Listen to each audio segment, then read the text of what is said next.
You never know where a drone will pop up. This year, 400,000 drones are expected to be sold in the United States. Anyone in the country can buy a small, remote-controlled drone. They're soaring in popularity. So many, in fact, that this week the FAA launched a new drone safety campaign. Some major changes coming for drone owners. The government is announcing some new drone rules after a series of dangerous incidents over the past year, from threats to the White House to close calls with airplanes. An eye-opening report about a growing problem in the skies over America, drones putting other aircraft at risk. It happened just this afternoon, a very close call between a drone and an airliner on approach, setting up to land when the drone appeared just 100 feet away. This time it was a small drone that breached the airspace above and crashed right onto the White House grounds. But the FAA says they are trying to catch up.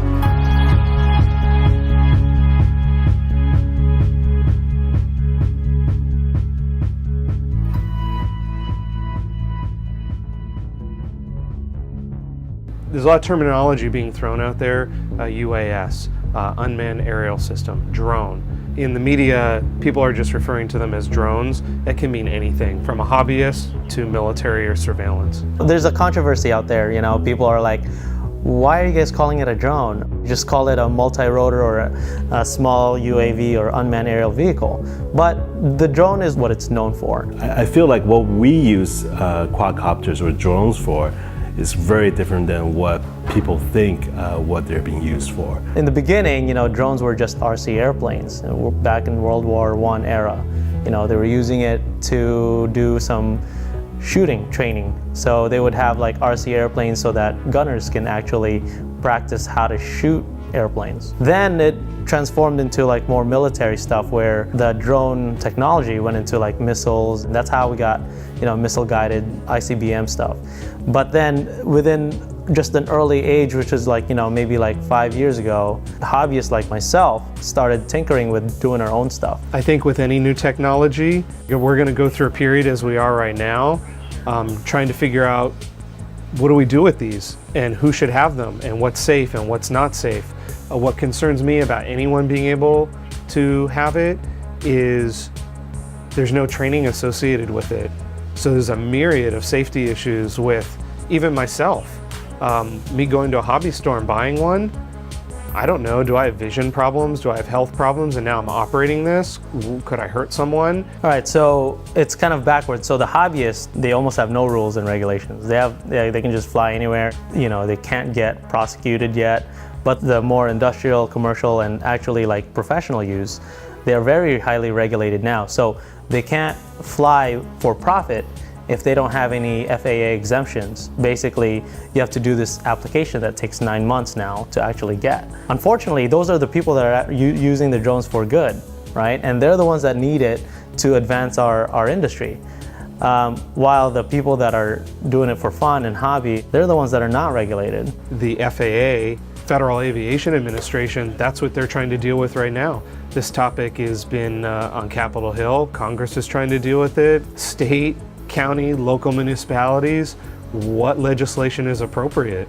So I'm hoping that the regulations and rules that we're beginning to kind of see coming from FAA will help operators to start forming good habits when they're operating the drones. Know what to do, know what not to do. And I also believe that the drones should be registered. If it flies away and if it's lost and if it causes any damage, the operators or the owner of the drones or quadcopters should be liable for their actions and for their equipment.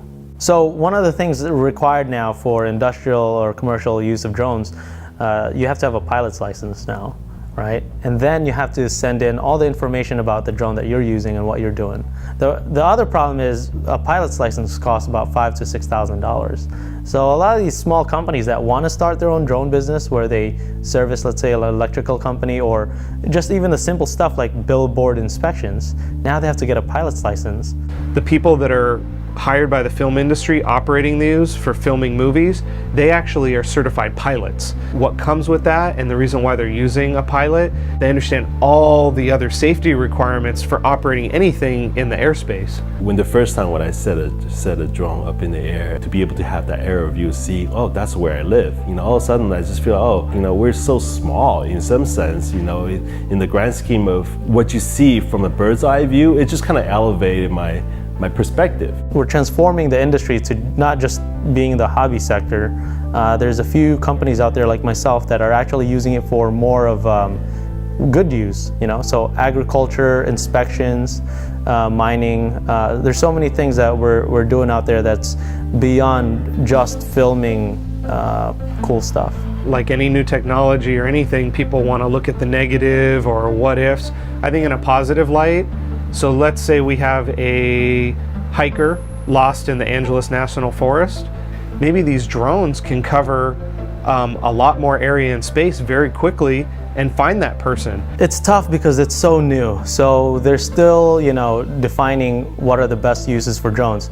But what they're predicting is agriculture is going to be one of the main reasons why drones are going to be used in our industry. Precision agriculture is so important. It really helps us increase productivity in terms of all the farming that we're doing.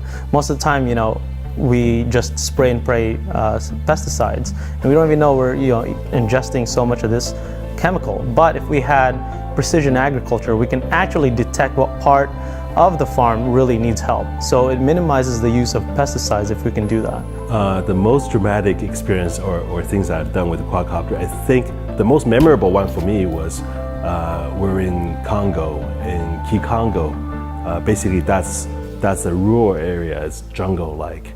And we're filming a documentary of missionaries doing missionary work. So we were able to kind of follow them to sort of the more jungle area where they were doing a lot of agricultural work. And the scenery was beautiful, and we were on the river. We set the quadcopter in the air by just having it flew off our hand, and then follow the boat. And we got some really amazing footage that for me, it's all about the footage we get. The most important role a drone can have, I think, in the positive light is being able to feed information in a positive manner. And that's really probably gonna mostly come from government entities, whether it's fire department trying to figure out where the hot spots are of fire, or law enforcement, meaning here in this country or internationally where, and people don't like it, they think it's an invasion of privacy, but you don't have to keep people in harm's way. If you guys don't know, how they inspect power lines, sometimes they use helicopters, right?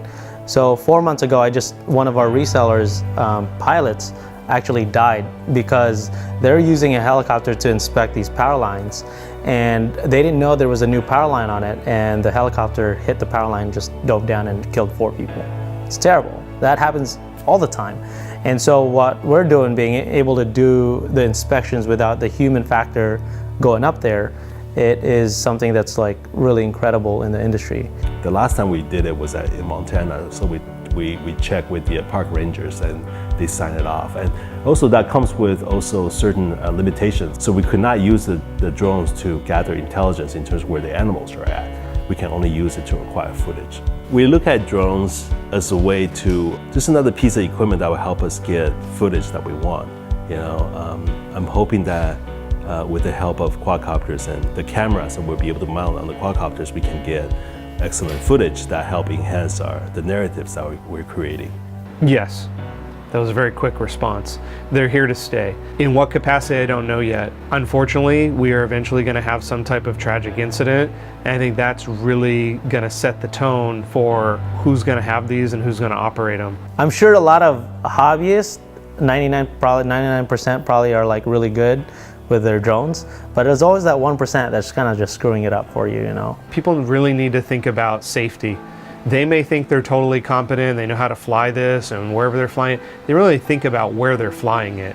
And I always use the example, if it's not in an area that you would go on your own 2 feet, meaning you wouldn't go to a military base and hop the fence and start walking around, you shouldn't think that, well, it's not really me, that you're gonna fly that drone and take it over the fence line into a military base or a prison or have it over school children. Those regulations aren't all necessarily there right now, but that's my example. So there's a lot of different issues. I think people are going to need to, besides laws and regulations, respect one another like we try to do in everything in life.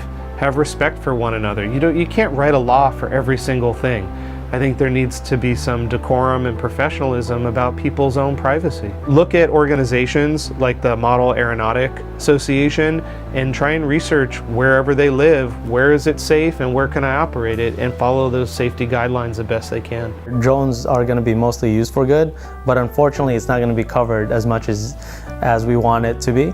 And the biggest thing is that, every negativity out there that you see about drones, there's about 100 positive that's being used that's never going to be covered to the public.